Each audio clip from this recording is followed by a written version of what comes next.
우리 삶을 통해서 찬양이 되고 늘 하나님께서 기뻐 받으시는 그런 예배의 삶이 되길 소망합니다.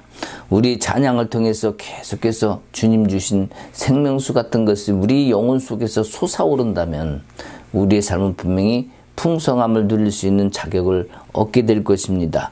우리가 어떤 삶을 산다 할지라도 우리는 세상 속에 살고 있습니다. 죄 가운데 살고 있죠. 예수님이 우리를 통해서 속죄제로 받으신 그 죄값은 우리의 죄악 덩어리입니다. 잘못입니다. 부족함입니다. 하나님이 기뻐하시지 않는 그런 것들을 통해서 우리 하나님이 그 속죄제를 받으셨어요. 우리는 그 가운데 지금 현재도 그 가운데 살고 있고 그러기 때문에 예수님께 계속해서 우리는 우리의 잘못된 부분들을 올려드리고 용서를 받는 그런 우리 영혼의 기경이 계속해서 이루어져야 된다고 생각을 합니다. 우리 영혼이 얼마나 중요한지 또 그리고 그것이 얼마나 소중한지 깨달아야만 우리가 내 인생에서 어떤 소중한 것을 더 풍성히 얻을 수 있을 줄 압니다. 우리의 삶 속에서 깨지고 부서지고 힘들고 이런 것들, 이런 문제들은 다 결국 우리 영혼 때문입니다. 문제는 영혼에 있는 거예요. 그래서 또한 이러한 것을 이길 힘 또한 답이 어디 있느냐? 이것을 또 이기는 힘의 답은 바로 영혼에 있다.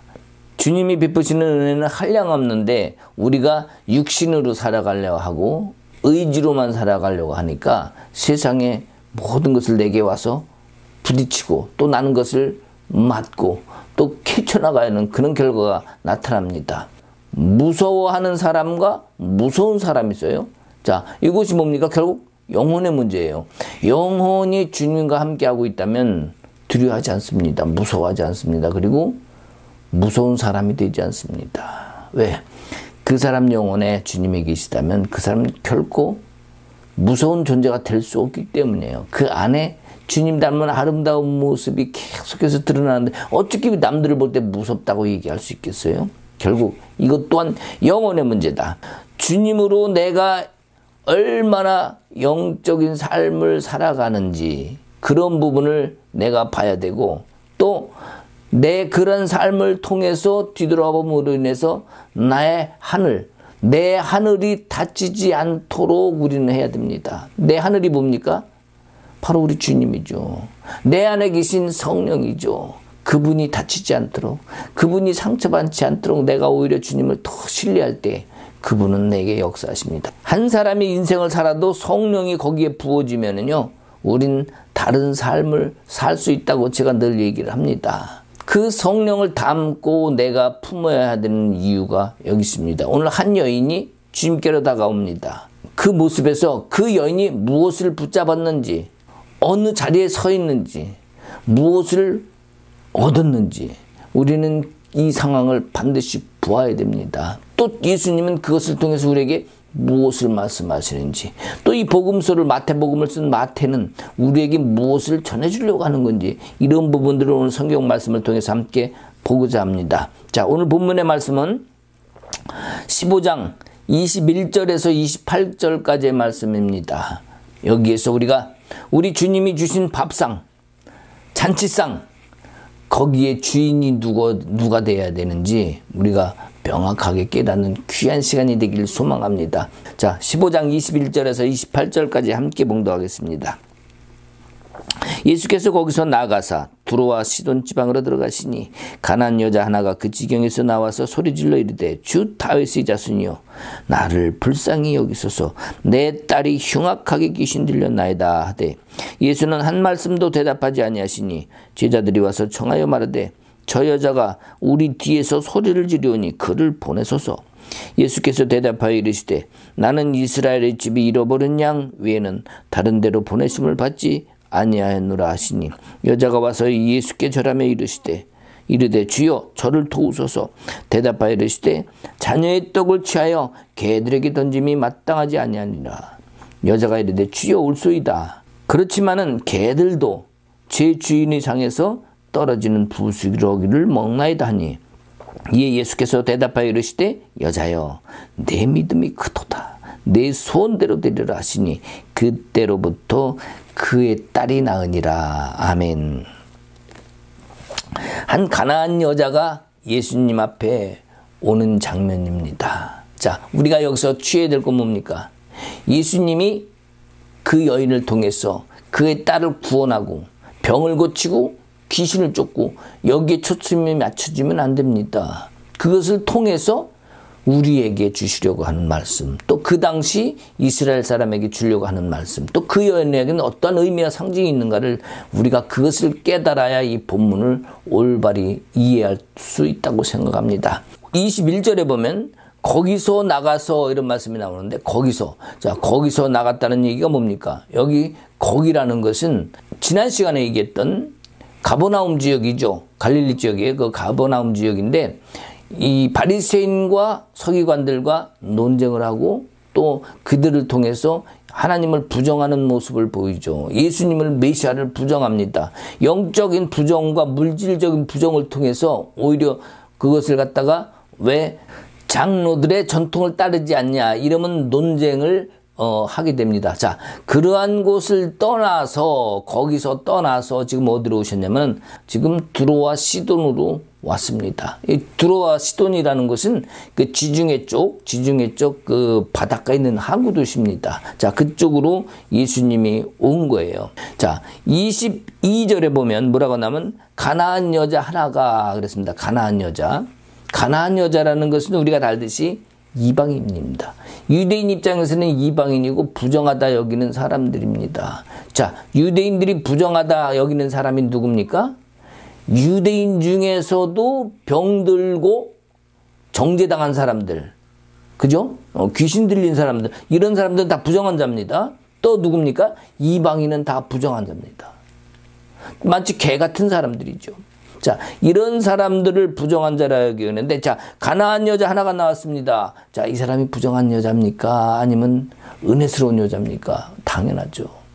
유대인들 입장에서 보면은 부정한 여자예요. 그래서 여기 가나안 여자를 보면은, 자, 마태복음 7장 26절에는 수로보니게 여자라고 사람이라고 나옵니다. 자, 그 지역적인 이름인데 이 여인의 혈통이 그 시리아에 거주하는 헤니키아인이었음을 나타내주고 있는데, 자, 반면에 이 본문에서는 그녀를 복속되기 이전인 가나안 이전에 고향 땅에 있었던 그 원래 그 지역 이름은 가나안족으로 언급하고 있는데, 이것은 마태가 그 지역에 있는 사람들의 족보, 이미 그 어떤 후손이라는 것을 다 이미 마태가 알고 있다는 사실이죠. 자, 가나안 여인, 즉 이스라엘 족속의 이스라엘 민족의 옛 원수인 가나안 사람이, 그 족속의 여인이 지금 예수께로 왔다는 얘기예요. 자, 무슨 얘기인지 이해가 가시겠습니까? 한 여자, 불쌍한 여자니 온 것이 아니라 이스라엘의 옛 원수된 족속이 지금 예수님 앞에 나왔다는 거예요. 가나안 여자라는 것, 단순히 이방이라는 것만이 아니라 이 사람도 메시아의 축복과 언약을 받을 수 있다는 존재라는 사실이 숨겨져 있는 거죠, 여기에. 그 2세기 말에 클레멘트스라는 사람의 설계에 의하면 이 여인의 이름이 거기 나와요. 여기 본문에 안 나오지만 그 여인의 이름이 유스타라는 사람이고 그의 딸은 베레니케라는 사람이라고 그렇게 전해집니다. 자, 뭐 그 이름은 그렇게 중요한 것이 아닙니다만, 자, 이 여인이 근데 뭐라고 부르느냐? 주 다윗의 자손이요. 주가 들어가. 주가 먼저. 다윗의 자손이 먼저가 아니라 주여, 즉 주, 하나님이라는 존재, 메시아라는 존재가 먼저 들어가요. 그러니까 단순히 다윗의 자손 누구, 유대인이 아니라 주 되신 분, 그분이 뭐예요? 메시아라는 것을 지금 이 여인은 전제하고 있어요. 자, 그러면 아니 유대인들도 지금 인정을 하고 있지 않은 메시아 예수를 이 여인이 인정하고 있다?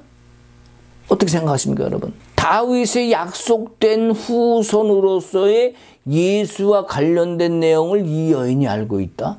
이 메시아로서의 예수라는 사람의 소문이 이미 두로와 시돈 지방까지 다 널리 퍼졌다는 얘기예요.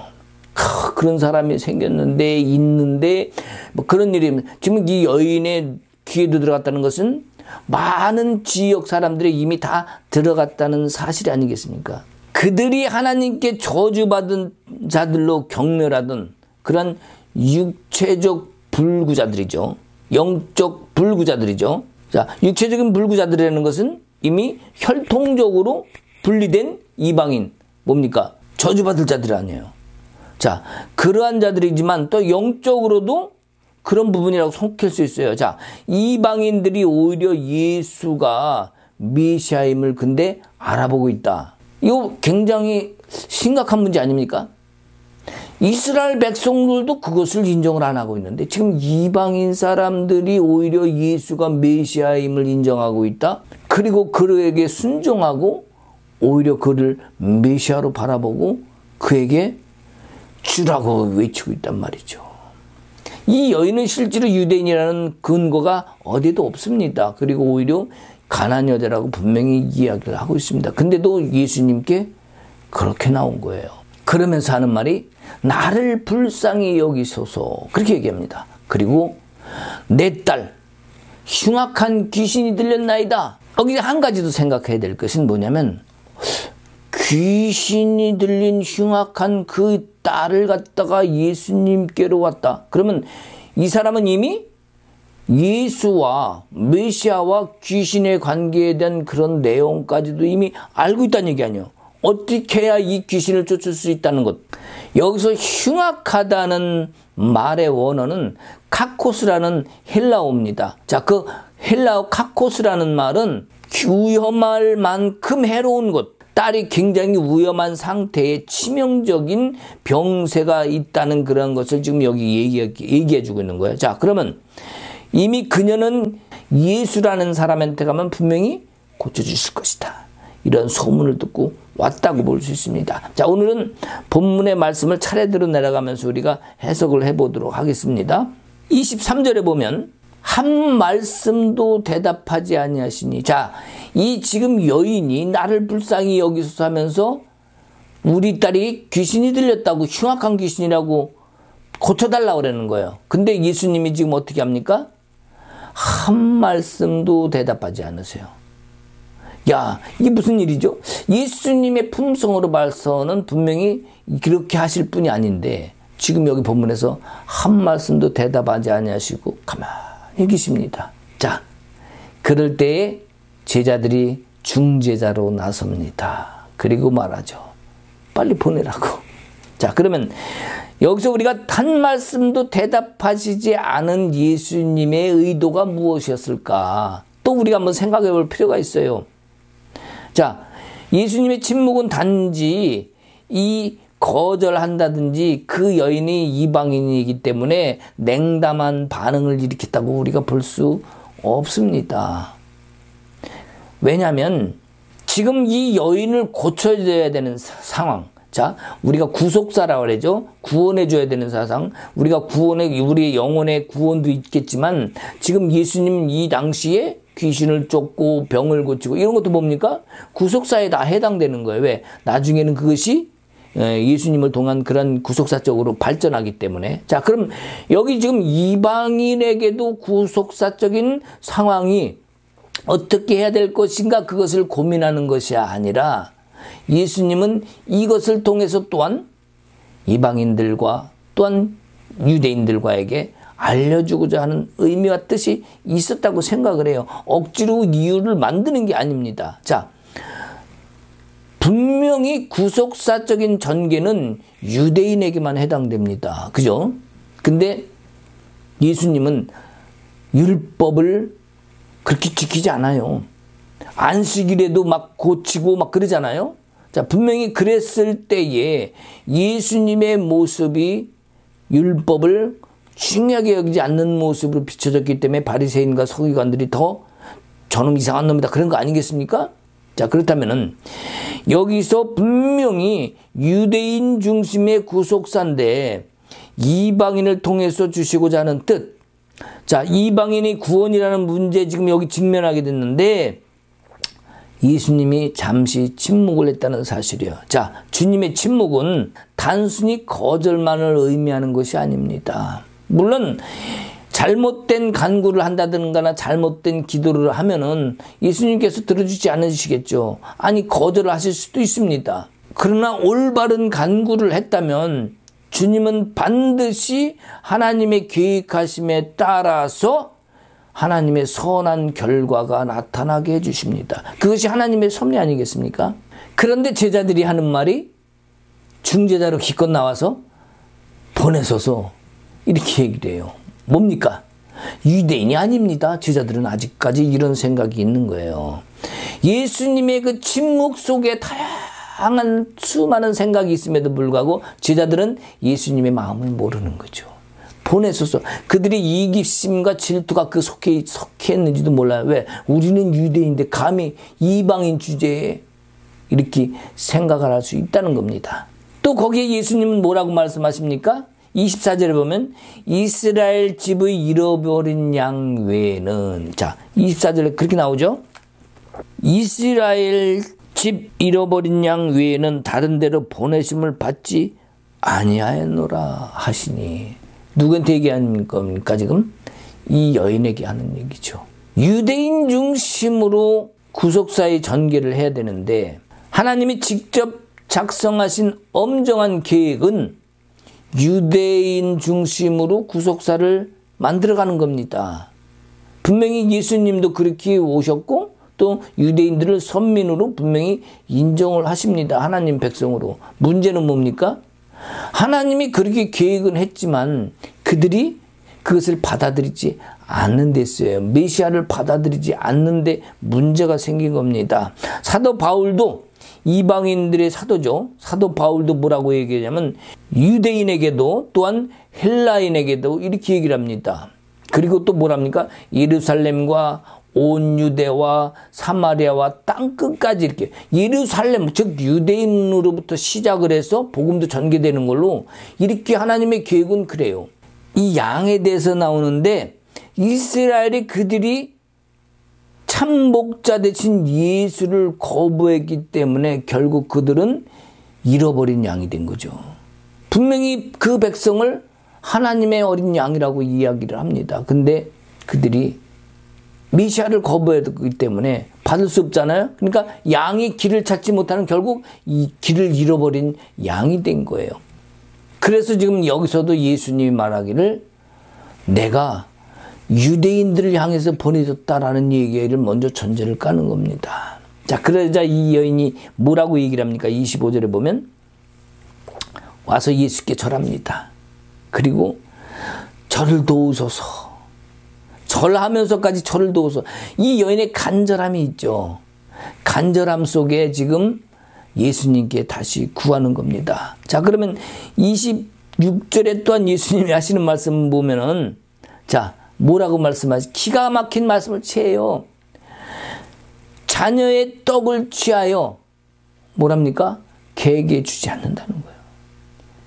자, 이걸로 말하면 이 여인 정말 자존심 다 상한 일입니다. 왜요? 여자를 지금 개 취급한 거예요. 예수님이 개 취급한 거. 그죠? 완전 개 취급했어요. 개들에게 던짐이 마땅하지 아니하다. 이런 말은 뭡니까? 너는 개이기 때문에 내가 너한테는 줄 수 없다. 이 얘기 아닙니까? 만약에 여러분한테 누군가 그렇게 얘기를 했다 봐요. 개 XX 했다 봐요. 난리가 나죠. 그런데 여기서 예수님께서 개라고 하는 그 헬라어로 말하면 퀴나리온이라고 얘기하는데 이 퀴나리온은 막 먹이를 찾아 헤매는 흉악한 사나운 개 이런 것을 얘기하는 것이 아니라 이 퀴나리온은 애완견, 강아지 그런 뜻입니다. 그러니까 예수님이 이 여인을 갖다가 아주 흉측한 저주받은 그런 개를 표현한 게 아니라 그냥 개, 강아지라든지 주인 옆에서 이거 먹어 그러면 흘린 거 먹고 그런 사람들. 지금이야 뭐 애완견이면 사람보다 더 좋은 거 맛있는 거. 닭가슴살 뭐 이런 거 생선 통조림해서 남편한테는 안 줘도 개새끼한테는 주잖아요. 지금은 그런 상황이지만 옛날에는 안 그렇단 말이죠. 개는 주인 옆에 붙여갖고 침 질질 흘리다가 주인이 먹는 것을 흘려먹은 걸 먹죠. 옛날에 사람들은 그 당시의 사람들은 그 빵을 먹을 때 이 손으로 뜯어 먹었습니다. 자, 뜯어 먹으면 어떻게 할까요? 부스러기가 생기죠.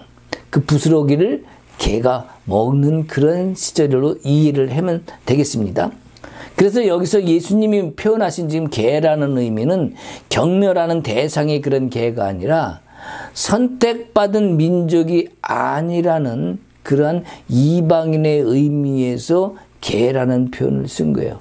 그러니까 단순히 자녀, 곧 하나님의 선택된 민족이 아니라는 것의 의미의 개란 표현을 썼다 이렇게 생각해야지 저주받은 그런 개로 예수님이 취급했다고 생각하시면 안 됩니다. 약간 의미가 좀 다르죠. 그래서 27절에 보면은 이 여인이 대꾸랍니다. 올소이다마는 개들도 주인이 먹다 남은 부스러기를 먹나이다. 야, 이 기가 막힌 거 아닙니까? 이 여인의 모습을 통해서 이분은 분명히 메시아다라는 것이 확신하고 있는 거예요. 그리고 그는 내 딸을 고칠 수도 있다는 그 믿음이 확실히 있는 거예요. 이 믿음의 모습을 보면은 나도 막 감동이 돼요. 그렇지 않습니까? 여러분 어떻게 생각하세요? 여러분 자신은 이 여인을 보고 야, 대단하다 이런 생각 안 하십니까?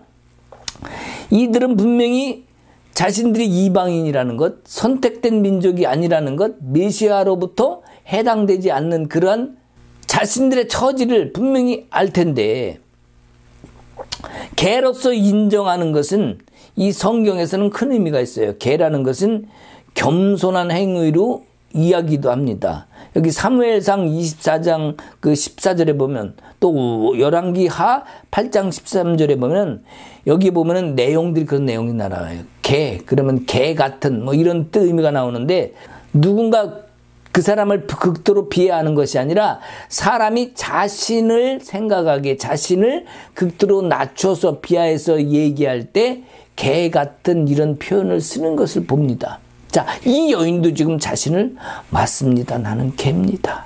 나는 작은 자입니다. 나는 부족한 자입니다. 나는 용서받을 수 없는 자입니다. 나는 죄인입니다. 나는 이방인입니다. 그 모든 것이 속해 있는 거예요. 우리도 개 얘기하죠. 개자만 들어가면 우리 어떠세요? 다 그건 욕이야. 안 좋아. 개 같은, 개 XX, 아니 뭐 개는 무조건 다 안 좋아. 그죠?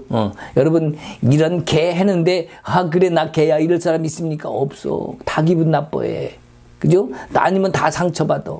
자, 그런데 여기에 장면으로 보면은 이 여인은 자기 스스로를 얼마나 낮추고 있는지를 우리가 알 수 있겠죠. 자, 그 다음에 여기서 27절에 제 주인의 상에서 먹나이다. 즉 뭐예요? 애완견 강아지가 자기 주인 옆에서 부스러기 흘린 것을 먹으니까 그거라도 주십시오. 이 얘기 아닙니까? 자, 기가 막힌 거죠. 자, 이 여인은 자기가 이방인이에요. 자기가 구원받을 민족이 아니에요. 그럼에도 불구하고 메시아가 베푸는 이 구원과 은혜의 그 상차림에 그 식탁 위에 앉고 싶은 거예요. 그리고 그 은혜를 받고 싶은 거예요. 거기에 참여할 수 없는 민족이고 이방인이라나 할지라도 하나님의 무한하신 자비와 그 일부를 힘입어 내가 뭔가를 조금이라도 얻어낼 수 있다는 그 희망과 소망을 간절히 구하는 이 여인의 모습을 우리가 볼 수 있다고 생각합니다. 여러분 그렇게 생각하시죠? 그래서 28절에 나오는 예수님의 또한 대답이 기가 막힙니다. 여자요. 여기 헬라어로 보면은 오라는 감탄사가 붙어 있는데 여기 성경에는 없어요. 자, 그러면서 와, 오, 야, 진짜 대단하다 이런 예수님의 그 모습이 거기 들어가 있는 거예요. 그러면서 내 믿음이 크도다. 와, 여자여, 내 믿음이 크도다. 감탄에서 나오는 그 예수님 스스로의 고백. 자, 예수님이 이 여자를 은혜를 주실까요? 안 주실까요? 안 준다.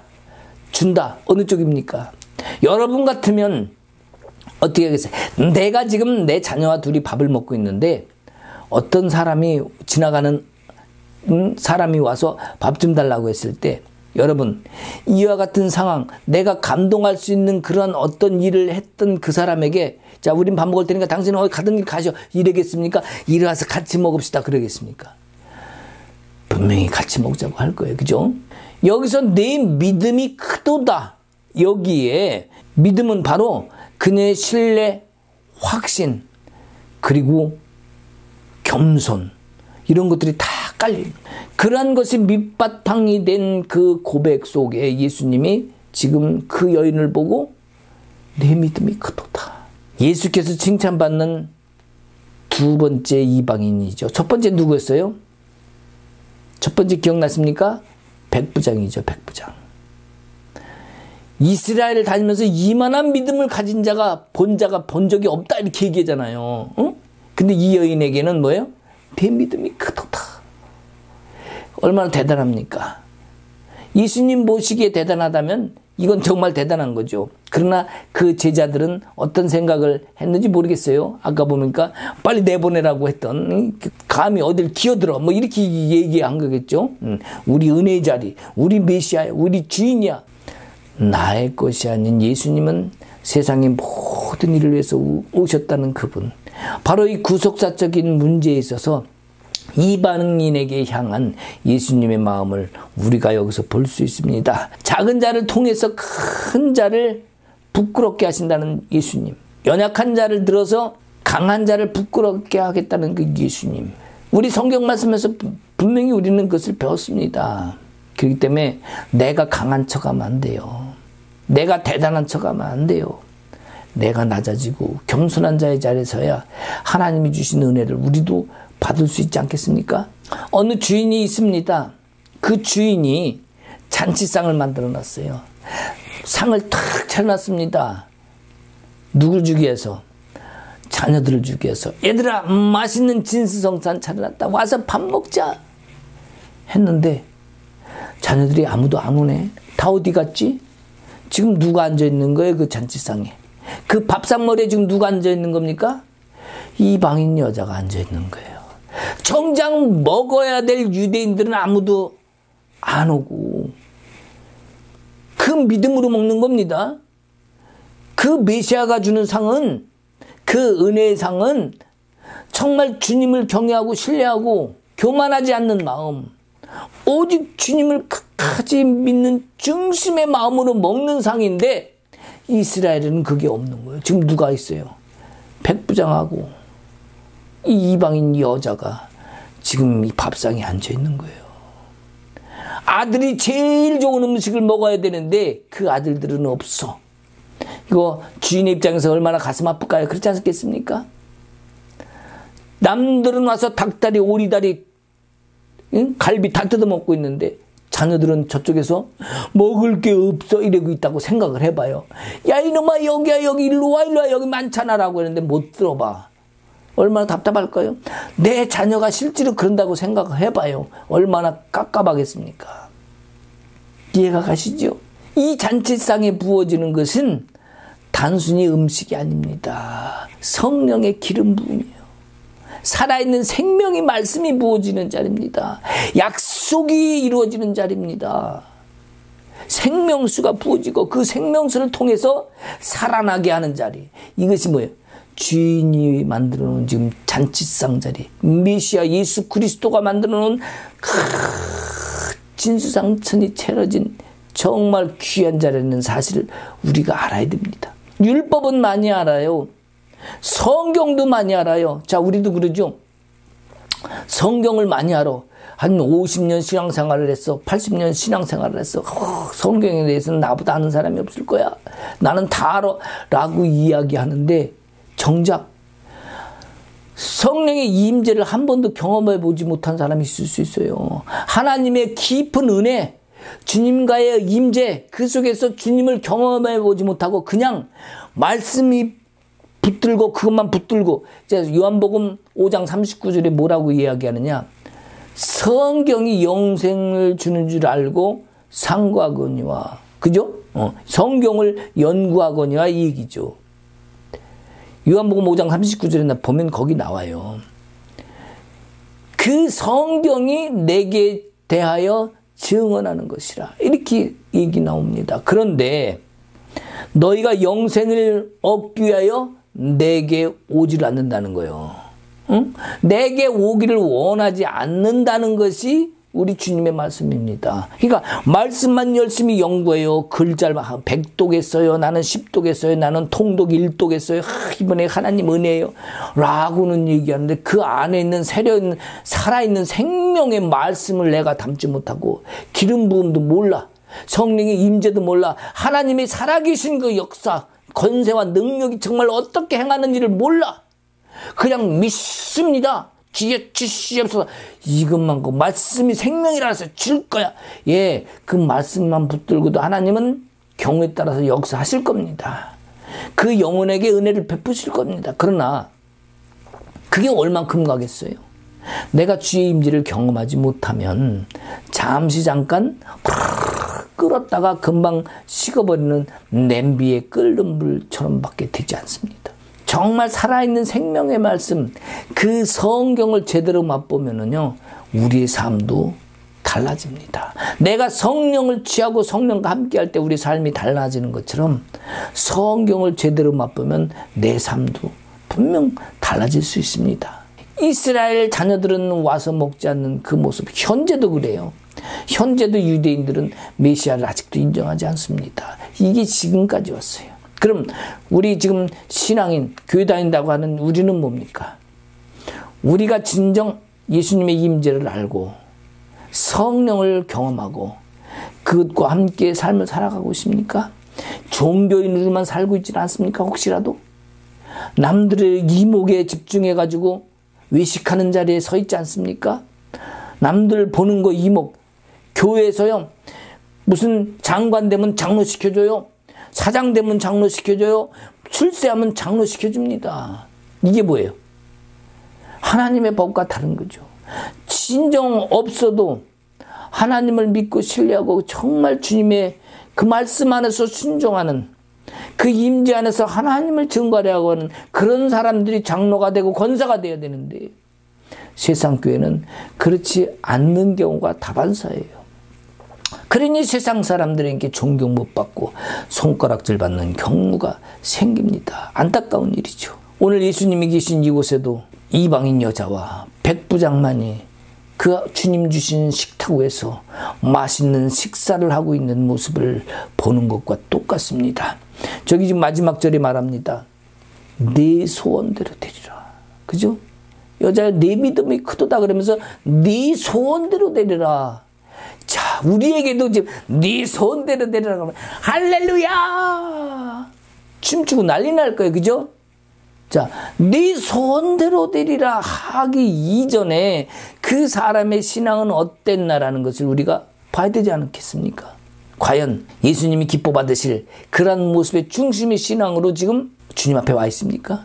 왜 주님은 이 이방인의 여자를 소원을 들어주셨을까? 내 믿음대로 되리라.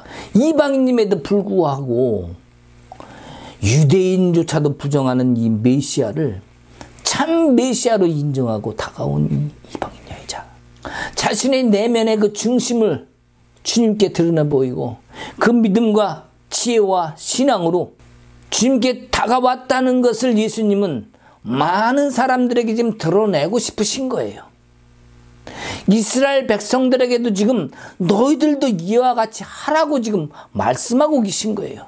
너희 유대인들이 거부한 그 축복의 자리에 이 이방인이 와서 받고 있다는 사실, 너희들도 와서 받으라는 사실입니다. 그 내면에는 이방인도 나의 은혜를, 자비를 받을 수 있다는 사실을 지금 증거하고 계신 거예요.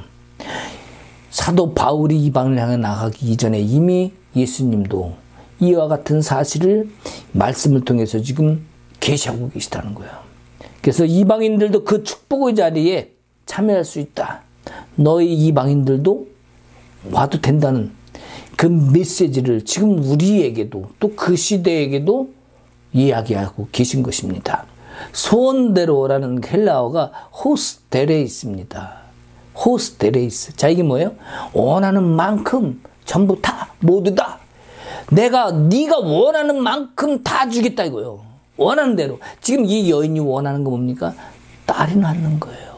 나 돈도 좀 주시오. 부자 되게. 그런 거 원하지 않았어요. 오직 그 여인의 믿음으로 딸이 이 흉악 귀신을 쫓아내고 병이 낫기를 원하는, 질병이 낫기를, 그 여인의 마음을 주님은 아시고 합당한 보상을 지금 예수님은 그 여인에게 보여주는 것을 통해서 많은 사람들에게 시사하는 바가 있습니다. 너희들도 이와 같이 하라는 거죠. 나도 여러분도 예수님이 원하는 것을 명확히 깨달아야 되겠습니다. 우리가 엄청난 대단한 일을 한다고 해서 주님이 기뻐하시지 않습니다. 물론 기뻐하시겠죠. 그 안에 중심이 살아있다면. 그러나 우리 하나님은 수많은 기적의 일도 일으켰죠. 우리가 다 압니다. 홍해바다를 갈랐죠. 요단강도 갈랐죠. 오병이어도 기독주를 일어났죠. 수많은 기적. 자, 이건 뭡니까? 다 하나님의 영을 통해서 이루신 이 땅에 실제로 나타나신 일들이에요. 그렇다면 우리에게는 육신이 있습니다. 피와 살이 있습니다. 우리가 세상 살면서 땀을 흘리면서 열심히 살아갑니다. 그렇다면 그 삶을 살고 있지만, 육신으로 살고 있지만 우리 속에 내재해 있는 영혼의 모습, 우리의 영이 주님과 하나 되어야 돼. 그럴 때에 하나님이 영으로서 나타내신 수많은 기적들의 일들도 우리도 경험할 수 있는 거예요. 뭘로? 육으로? 영으로. 영을 통해서 육까지 영향을 끼치게 되는 거죠. 육이 먼저가 절대로 아니라는 거예요. 그래서 우리의 영이 주님 앞에 가야 되겠다. 그래서 우리가 전도를 한다. 그러면 어떡합니까? 전도는 말씀을 전하고 이것도 다 좋습니다. 그러나 실제 전도라는 것은 하나님의 영을 전하는 거예요. 성령을 전하는 거예요. 내게 오셔서 역사하시고 의뢰하시고 나를 만나주신 그 성령을 다른 사람에게 나눠주는 것, 이것이 전도입니다. 이것을 받았을 때 그 사람 안에 성령이 들어가는 거야. 나도 믿어보고 싶어요. 나도 그랬으면 좋겠어요. 그 고백 속에 성령이 들어가는 거예요. 왜? 내가 나눠줬기 때문에. 내 안에 계셨던 그 성령이 들어가는 거예요. 그래야 전도가 되는 거지. 전철것 앞에서 예수천당, 불신지옥 이것만 외친다고 되는 건 아닙니다. 물론 그런 때도 있었어요. 성령의 불, 그래갖고 막 그렇게 할 때도 있어요. 지금 그런 시대가 아니에요. 지금은 임재 시대예요. 주님의 임재를 경험하고 정말 깊이 묵상하면서 겸손함으로 주님께 나아가는 자가 주님 앞에 그 합당한 보상을 받는 줄 믿습니다. 주님의 뜻이 나를 통해서 이루어지는 그 역사는 내 영을 통해서 이루어진다. 주님의 임재가 있는 곳에 하나님의 역사가 일어납니다. 그래서 내가 참여하고 있는 그 장소가 거룩해지면, 내가 그 시간과 어떤 공간 속에 있다 할지라도 그 장소가 거룩한 곳이라면 나는 뭐가 되는 겁니까? 여러분, 그런 곳에 여러분이 있다면 여러분 뭐가 되는 거예요? 한번 맞춰보세요. 1번 박 사장, 2번 김 사장, 3번 최 사장, 4번 제 사장. 어떤 겁니까? 예, 제사장이죠. 그것도 그냥 제사장이 아니에요. 왕 같은 제사장. 믿으십니까, 여러분? 왕 같은 제사장 되시는 여러분 되기를 소망합니다. 전도하는 것도 말이죠. 무슨 전도 세상에는 굉장히 많아요. 그러나 진정한 전도는 성령을 전해야 된다는 것. 내 안에 계신 그리스도를 나누어주고 그 그리스도 행하심이 어떤 복이 있는지 그것을 줄 수 있으면, 바로 성령을 나누어 주면 그 사람에게도 제대로 된 전도가 되는 거예요. 우리 교회 오면 좋습니다. 갔더니만 지들끼리만 밥 먹고 지들끼리만 좋대. 에라이, 전도가 아니에요. 교회만 끌고 온다고 전도가 되진 않아요. 어떻게 성령을 그 안에 심어줄 것인가. 그래서 교회 안에도 성령이 충만한 교회가 돼야 되는 이유가 그겁니다. 교회 안에 성령이 없으면 아무것도 안 돼요. 결국엔 세상 사람들한테 손가락질 받는, 잘못하면 개독교 될 수 있는 거예요. 우리가 절대로 그런 자리에 서면 안 되겠습니다. 아멘. 교회 안에서도 막 싸우는 일도 많죠. 근데 싸우지 않는 것도 은혜예요. 싸울 마음이 없는 것도 은혜예요. 주위를 잘 보세요. 얼마나 자기 성정대로 하는 사람 많습니까? 그 성정을 누를 수 있다? 팍 싸움을 걸어와도 싸우지 않는다? 그거 주의 은혜라니까. 주의 성령이 그 안에 있기 때문에 괜찮을 수 있다는 거예요. 이것이 우리 안에 들어오신 성령의 임재 아니겠습니까? 그냥 저 사람 성격이 좋아서 그런 거지. 아이고 참 자존심도 없나 봐. 이럴 게 아니. 그러면 우리 지금 여기 이 여인을 욕해야 돼요. 쟤는 개라고 하는데 자존심도 없나 봐. 그죠? 제자들은 그랬을 줄 몰라. 그러나 예수님은 안 그랬어요. 예수가 내 안에 있다면 우리도 예수님처럼 그러면 안 돼요. 격려하고 세워주고 섬겨주고, 그래서 서로 힘을 얻고 예수의 이름으로 손잡고 가는 거, 주님은 그걸 원하시는 겁니다. 하나님의 영의 교통함이 없으면 성정을 이길 수가 없어요. 다시 말하면 성질을 이길 수 없어. 그렇지 않습니까? 작은 자를 통해서 큰 자의 강국을 만드시는 하나님. 또 뭡니까?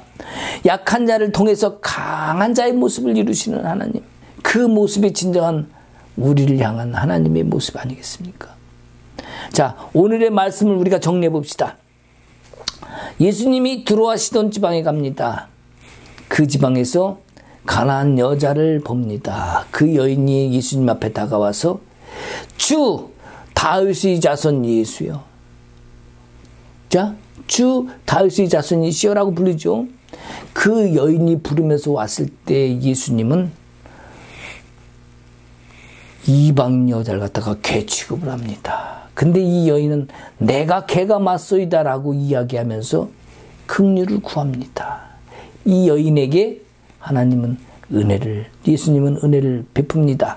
우리 예수님이 메시아로 오셔서 지금 멋진 상을 차려놓았다고 얘기를 했습니다. 주인이라고 아까 비유를 해서 얘기를 했죠. 자, 예수님이 상 차려놓은 그곳에 많은 사람들을 부르기를 원합니다.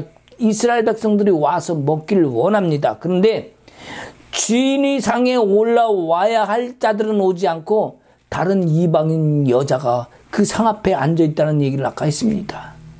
이스라엘 백성들이 와서 그 상 앞에 와서 그걸 먹어야 되는데 올라와야 할 자들은 오질 않고 이방인 여자가 그 상 앞으로 은금은금 기어오는 거예요. 뭐 하려고? 그 상에 있는 거 먹으려고. 예수님이 막아서는 오지 마. 왜? 나의 자녀들이 먹을 곳이니까. 근데 그 여인은 그 상 앞으로 옵니다. 그 여인의 믿음을 보신 예수님, 그 상에 있는 것을 먹게 합니까? 안 먹게 합니까? 다 먹어라. 내 믿음이 크도다. 네 소원대로 얘기해라. 그죠? 네 소원대로 되리라. 아까 뭐라 했어요?